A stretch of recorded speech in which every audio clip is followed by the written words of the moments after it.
নমস্কার বন্ধুরা, তোমরা সকলে কেমন আছো? আশা করি ভালো আছো। তো আরও একটি নতুন ভিডিও নিয়ে চলে এলাম তোমাদের সামনে। আশা করি ভালো লাগবে। তো এটা ছিল সরস্বতী পুজোর দ্বিতীয় দিনের ভিডিও। প্রথম দিন তো অনেক ঘুরেছি, সমস্ত কিছুই শেয়ার করেছি।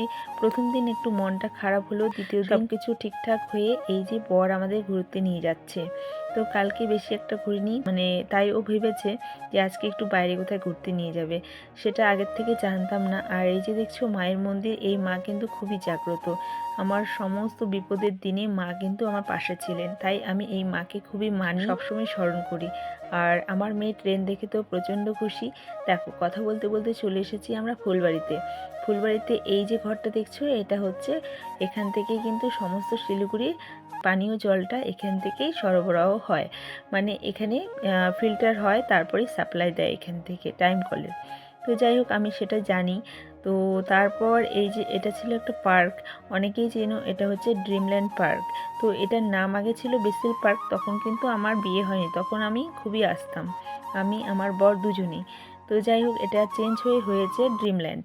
আজকে যেহেতু সরস্বতী পুজোর দ্বিতীয় দিন, প্রচুর ভিড় ছিল। তো দেখো, কথা বলতে বলতে অনেকটা দূর এগিয়ে গেছি। এবার কিন্তু আমি বুঝতে পেরেছি আমরা কোথায় যাচ্ছি। আমরা যাচ্ছি আমার মামা বাড়ি। তার আগেই পড়েছে এই যে রেলগেট পড়েছিল। রেলগেট, এটা হচ্ছে রাঙ্গাপানি স্টেশন। আর এই স্টেশনের তো কথা অনেকেই জানো। কিছুদিন আগে যে ট্রেন দুর্ঘটনাটা ঘটেছিল, সেটা হচ্ছে এই রাঙ্গাপানি স্টেশনে। আর আমাদের ভাগ্যটা এতটাই ভালো ছিল, তখন আমরা কলকাতাতেই গেছিলাম, আগের দিন পৌঁছেছি, পরের দিন সকালের দিকে ঘটনাটাই হচ্ছে এই রাঙ্গাপানি স্টেশনে বড়সড় ট্রেন দুর্ঘটনা। আমরা যখন ফিরছিলাম, 3-4 দিন পর ফিরেছিলাম, তখন কিন্তু ট্রেনগুলো সেই মতনই পড়েছিল, ফাঁকা মাঠে। সত্যি এই ঘটনাটা এইখানে এলেই কি আমার না একটা গা ছমছম করে ওঠে। তো যাই হোক, মিষ্টি নেওয়া হয়ে গেছে মামা বাড়ির জন্য। এই যে আমরা পৌঁছে গেছি। এটা হচ্ছে এসএসবি ক্যাম্প। এসএসবি ক্যাম্পের প্রথম গেট, মেন গেট।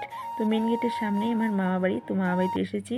এসে দেখো, আমার মেয়ে আর আমার দাদার মেয়ে ভাস্তি প্রচণ্ড নাচানাচি করছে, কারণ আজকে সরস্বতী পুজো উপলক্ষে প্রোগ্রাম রয়েছে, সেখানে তারা নাচ দিবে। তারা বলতে আমার ভাস্তিই দিবে। এখন তো আমার মেয়ে বায়না করছে যে আমার মেয়েও দিবে, তাই তারা ড্যান্স প্র্যাকটিস করছে, গোলাপি সারারা, সেটা দিবে আমার ভাস্তি।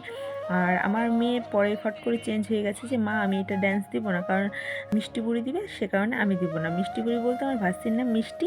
যাই হোক, আমার মেয়ে মিষ্টি বুড়ি করে ডাকে। আর তারপরেই চলে এসেছি আমার মাসির বাড়িতে। আমার মাসির বাড়ির এখানেই কিন্তু আমাদের প্রোগ্রামটা রয়েছে, সরস্বতী পুজোর প্রোগ্রামটা রয়েছে। এই প্রোগ্রামটাও হুট করেই হয়েছে, জামাইবাবু ওরাই আর কি, ওরা হুট করে কয়েকজন মিলেই প্রোগ্রামটা অ্যারেঞ্জ করেছে, সেই কারণেই আমরা এসেছি। তো চলো, প্রোগ্রামটা দেখবো। তবে এই ভিডিওতে আসছে না, অন্য ভিডিওতে আসবে, তোমরা অবশ্যই পাবে। তো দেখো, এটাই হচ্ছে সরস্বতী ঠাকুর, খুব সুন্দর হয়েছে। আর এটা ছিল আমার দাদার ছেলে, মামাতো দাদার ছেলে। তো সবাই মিলে আমরা মাসির বাড়িতে এসেছি। মাসির বাড়ি বেশি একটা দূরে না, সামনাসামনি। তো চলো, সত্যি খুব আনন্দ ফুর্তি করবো, আনন্দ মজা করবো, সব কিছুই শেয়ার করব। তার আগে দেখো, কিছু ফটো তুলে নিয়েছিলাম, সেটাও শেয়ার করলাম। আর তোমাদের সরস্বতী পুজো কেমন কেটেছে অবশ্যই কমেন্ট করো। বন্ধুরা ভালো থেকো, সুস্থ থেকো। আজকের ভিডিও এটাই ছিল বন্ধুরা। ভিডিওটি ভালো লাগলে লাইক, কমেন্ট, শেয়ার, সাবস্ক্রাইব করে দিও। Tata, bye bye.